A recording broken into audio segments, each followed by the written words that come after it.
Hello అందరికీ welcome back to our channel. Podarillu serial today ఎపిసోడ్లో చక్రికి యాక్సిడెంట్ చేసిన ఆది ఏ విధంగానో తెలుసుకుందాం ఫ్రెండ్స్. తెలుసుకోవాలంటే ఈ వీడియోని మీరు లైక్ చేయాల్సిందే. అయితే ఇక మహాలక్ష్మి పెద్దకి చెప్పి తనకి ఒక జాబ్ ఇప్పించాలని అడుగుతుంది.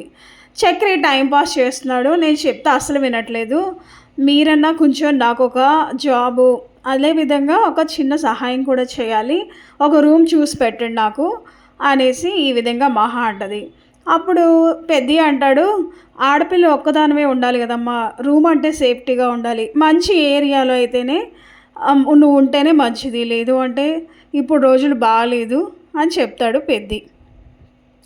అయితే మరోపక్క ఏం జరుగుతుంది అంటే ఇంట్లోనేమో ఈ నారాయణ తాగొస్తాడు, మహాలక్ష్మి ఏమో ఇక చిన్నోడికి చెప్పుద్ది.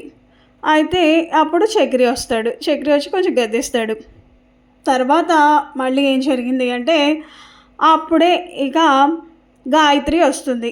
గాయత్రి వచ్చి ఈ విధంగా మాట్లాడుతుంది.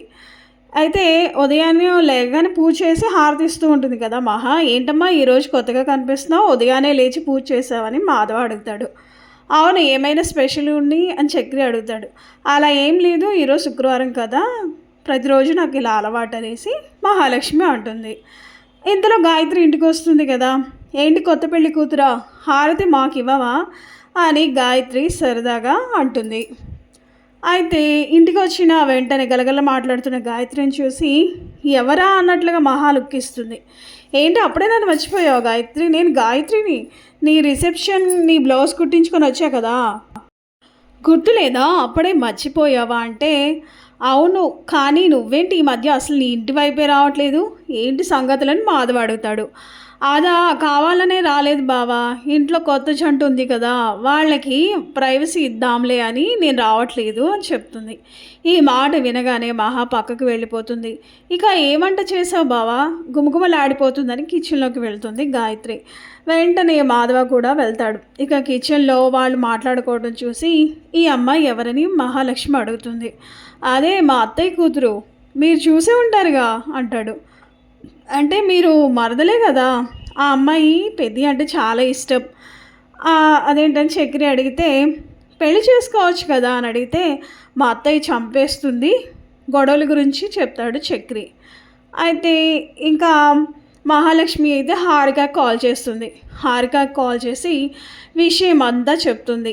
ఏమని అంటే నాకు అసలు ఈ ఇంట్లో ఉండాలనిపించడం లేదు, ప్లీజ్ వదిన నాకు ఒక జాబ్ చూసి పెట్టవా అని అడుగుతుంది. అయితే జాబ్ కావాలంటే నాకు సర్టిఫికెట్స్ కావాలని అడుగుతున్నారు, ప్లీజ్ నువ్వు ఎలా అలా హెల్ప్ చేయవా, నాకు ఆ సర్టిఫికెట్స్ తీసుకురావా అనేసి ఇలా మాట్లాడుతుంది. ఆ ఇంట్లో బాగాలేదా, నువ్వు జాబ్ చేస్తానంటున్నావు, ఇది అంటే ఇంట్లో అందరూ బాగానే ఉన్నారు, బాగానే చూసుకుంటారు, మీ మామగారు ఎవరో ఆయన ఉన్నాడంట కదా, బాగా తాగేసి వస్తున్నాడు కదా, నిన్నేమైనా ఇబ్బంది పెడుతున్నాడా అంటే అదేం లేదు, నన్నేమీ ఇబ్బంది పెట్టట్లేదు, నన్ను బాగానే చూసుకుంటున్నారు, కాకపోతే నాకు సర్టిఫికెట్స్ కావాలి, ప్లీజ్ నాకు ఎట్లకట్లా సర్టిఫికెట్స్ ఇచ్చి బయట హాస్టల్ చూసుకుంటానని హారిక చెప్తుంది. అయితే ఇంకా హారిక ఏం చేస్తుందంటే తర్వాత ఈ విషయం ఎలాగని ఇంట్లో వాళ్ళు చెప్పి ఒప్పించాలని హారిక అనుకుంటుంది. కిచెన్ రూమ్లో ఉన్న లలితకి ముందు విషయం చెప్తుంది. అత్తయ్య నాకు ఫోన్ చేసింది, మరి ఈ విధంగా ఎలా ఉందంట, బాగుందంట అని లలిత అడుగుతుంది. అయితే ఏమైనా ఇబ్బందిగా ఉందంట, ఏమైనా చెప్పిందా అని లలిత అడుగుతుంది. అవునత్తయ్య, అంతా క్లియర్గా చెప్పలేదు కానీ అక్కడ ఉండలేకపోతున్నాను, హాస్టల్లో ఉందామనుకుంటున్నా, జాబ్ వెతుక్కోవడం కోసం సర్టిఫికెట్స్ కావాలని అడిగింది విషయం చెప్తుంది హారిక. అవునా, అలా అయితే దాన్ని ఇక్కడికే వచ్చి ఉండమని చెప్పాలి, ఎలాగైనా ఈ విషయంలో మావయ్యని ఆదిని ఒప్పించాలని లలిత అంటుంది. అయితే అప్పుడే ఆది ప్రతాప్ ఏదో బిజినెస్ విషయాలు మాట్లాడుకుంటే లలిత హారిక వస్తారు. హారికకి ఫోన్ చేసిందంట, అక్కడ ఉండలేకపోతున్నాను, తిరిగి వచ్చేస్తాను అన్నట్లుగా చెప్పిందంట అని లలిత అంటుంది. ఈ మాటలకి ప్రతాప్ నుంచి ఏం రియాక్షన్ ఉండదు, అసలు దాని ఫోన్ ఎందుకు లిఫ్ట్ చేశారని ఆది కోపడతాడు. మరి ఏం చేయమంటారు, అది మనకి ఏం చెప్పుకోలేక అక్కడ ఉండలేక ఏమైనా అఘాయిత్యం చేసుకుంటే ఏం చేస్తాం, మన అమ్మాయి తప్పు చేస్తే మనమే సరి చేయాలి కదా, అవన్నీ నాకు తెలీదు. మహాని తిరిగి ఇంటికి తీసుకురాకపోతే నేను ప్రాణాలతో ఉండని లలిత తేల్చి చెప్తుంది.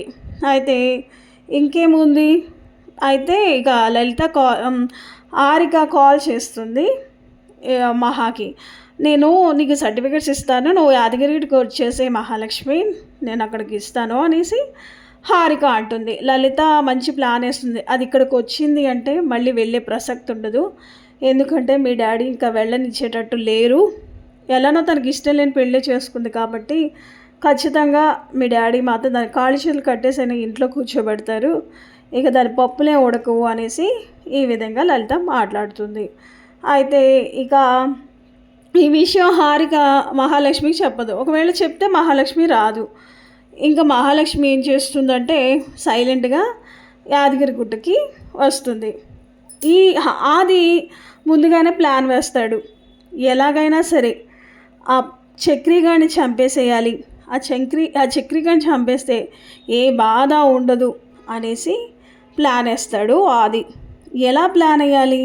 ఇప్పుడు సర్టిఫికెట్స్ కోసం మహాలక్ష్మి వస్తుందా, చక్రిగాని కూడా తీసుకొస్తుందా? ఏముందిలే, యాక్సిడెంట్లో పోగొట్టడానికి ఇద్దరు కలిసి వస్తే ఇద్దరు ప్రాణాలతో పోతారు, లేదు వాడొక్కడే నాకు చేతికి చిక్కితే వాడొక్కడే చేస్తాడు, ఏదైనా ఓకే కదా, పరువు అంతా తీసింది అది, దాని ప్రాణం పోతే ఎంత ఉంటే ఎంత అని ఆది ఈ విధంగా ప్లాన్ వేస్తాడు. సర్టిఫికెట్స్ కోసం యాదగిరి గుట్ట వస్తుంది కదా, ఖచ్చితంగా వీళ్ళిద్దరు నాకు దొరుకుతారు, నాకు ఎలా అయినా చిక్కుతారు అనేసి ఆది ప్లాన్ అయితే వేస్తాడు. అయితే ఇక హారిక సర్టిఫికేట్స్ ఇద్దాం మహాలక్ష్మికి, తన లైఫ్ సెటిల్ అవుతుంది కదా అనేసి సర్టిఫికేట్స్ తీసుకోవడానికి యాదగిరిగుట్టకి వస్తారు. అయితే మహాలక్ష్మి ఒకతే వస్తుంది. మళ్ళీ చక్రి తెలిస్తే అతను అడ్డుపడతాడు. నాకు హాస్టల్ అంటే హాస్టల్ ఓకే చేయట్లా, ఈ సర్టిఫికేట్స్ విషయంలో హెల్ప్ చేయట్లేదు, నేనే వెళ్ళి ఆ సర్టిఫికేట్స్ తీసుకొని అటు నుంచి అటు హాస్టల్కి వెళ్ళిపోతాను, నాకు ఇలా గోల ఉండదు, ఇలా గొడవ ఉండదు, ఫోన్ చేసేసి నేను హాస్టల్లో ఉన్నా అనేసి పెద్ద కాల్ చేసి చెప్తాను, నాకు ఈ పీడ విరగడైపోద్ది అనేసి మహాలక్ష్మి ఇలా అనుకుంటుంది. అయితే మార్నింగ్ చక్రికి మహాలక్ష్మి ఎక్కడికి వెళ్తున్నా మహా అంటే గుడికి వెళ్ళి వస్తాను, నాకు అస్సలు బాగాలేదు హెల్త్, నాకు ఏ పనులు జరగట్లేదు, దేవుడికి మొక్కొని వస్తాను అనేసి అంటుంది. అయితే ఏ గుడికి వెళ్దాం అనుకుంటున్నామంటే యాదగిరి గుట్ట, నా ఫ్రెండ్ ఒకటి ఉంది అక్కడ కలుస్తానంది, నేను నా ఫ్రెండ్ అటు నుంచి వస్తా అంది, నేను ఇటు నుంచి వెళ్తాను, ఒకరోజైనా మనసు బాగా లేదు, తనతో కొన్ని విషయాలు చెప్పుకోవాలని ఉంది, నా బెస్ట్ ఫ్రెండ్, నేను అక్కడ వస్తానంది యాదగిరి గుట్టకి, నేను కూడా అక్కడికి వెళ్తున్నా అనేసి మహాలక్ష్మి చెప్తుంది.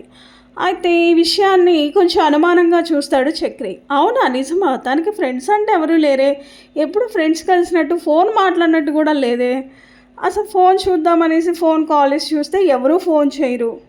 అయితే వాళ్ళ వదిన ఫోన్ చేసినట్టు ఉంటుంది. ఓకే, వాళ్ళ వదిన కాల్ చేసిందా, వాళ్ళ వదిన కలవడానికి వెళ్ళేది, సరే చూద్దామంటూ మహానైతే ఫాలో అవుతాడు. అయితే మహాలక్ష్మి ఏం చేస్తుందంటే ఇలా వాళ్ళ వదిన దగ్గరికి వెళ్తే సర్టిఫికేట్స్ తీసుకోవాలని ఇలా ట్రై చేస్తూ ఉంటుంది.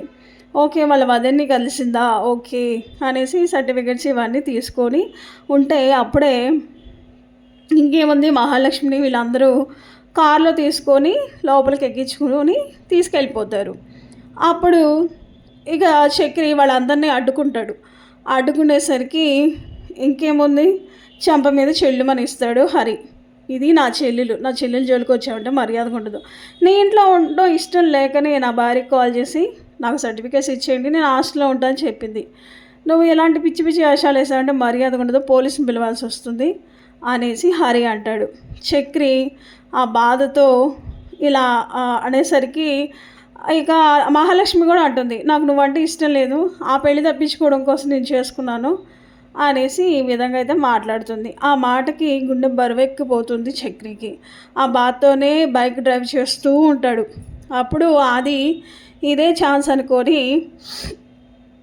ఒక లారీతో ఢీకొట్టేటట్టు చేస్తాడు.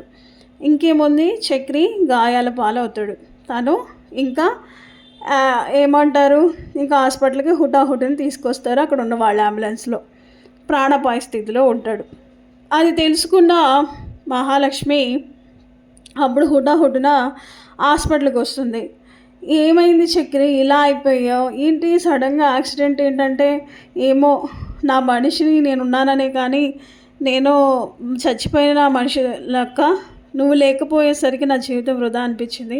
నా ఎదురుగా లారీ వస్తుంది, అది వస్తుందా లేదా అనేది కూడా గమనించలేదు. అది వచ్చేసి నా బైక్ని ఢీకొట్టింది. నేను అక్కడెక్కడ పడిపోయాను. ఇలా ఈ విధంగా అయ్యాను. మహాలక్ష్మి నువ్వంటే నాకు చాలా ఇష్టం. నువ్వెందుకు ఆ మాట అన్నావంటే మా అమ్మ నాన్నలు చాలా కోపిష్ఠులు. మా అన్నయ్య నువ్వంటే ఇష్టం అంటే నిన్ను నిజంగా చంపేస్తారని భయంతో నేను అలా చెప్పాను. నువ్వంటే నాకు చాలా ఇష్టం చక్రి. కాకపోతే నా తల్లిదండ్రులు తెలిసారంటే నిన్ను ప్రాణంతో బ్రతకనియరు. అందుకే నువ్వు ఇష్టం లేదు ద్వేషిస్తున్నానని ఈ విధంగా చేశాను అని మహాలక్ష్మి అంటుంది. చక్రి అప్పుడు చాలా సంతోషపడి ఇంకొంచెం తనకి సేవలు చేస్తూ ఉంటుంది మహాలక్ష్మి. చూశారు కదా ఫ్రెండ్స్, ప్రేమ పెళ్ళి అంటూ ప్రేమించి పెళ్లి చేసుకుంటే ఎన్ని అనార్థాలు ప్రాణం మీదకి వస్తాయి. ఎవరు కూడా ఇలాంటి పనులు అయితే చేయొద్దు. ప్రేమించి పెళ్లి చేసుకుంటే ఎవరూ సుఖంగా ఉండరు. అటు తల్లిదండ్రులు సుఖంగా ఉండరు, ఇక్కడ వీళ్ళు పెళ్లి చేసుకున్న వాళ్ళు వీళ్ళు సుఖంగా ఉండరు. మనీ పరంగా కూడా చాలా ఫేస్ చేయాల్సి వస్తుంది. అందుకనే పెద్దలు ఇచ్చిన పెళ్ళిళ్ళు చేసుకుంటే చాలా సుఖం. ఇప్పుడు చూసారా, ప్రేమ పెళ్లి చేసుకుంటే అటు ఆది అంత కోపిష్టి కాకపోతే చంపేయాలని ప్రయత్నం చేశాడు. ఇటు చూస్తే చెల్లి జీవితం ఏమవుతుందని కూడా ఆలోచించకుండా పెళ్ళైన అమ్మాయిని తీసుకొని వెళ్ళిపోతారు. సో ఇది ఫ్రెండ్స్, వీడియో నచ్చితే లైక్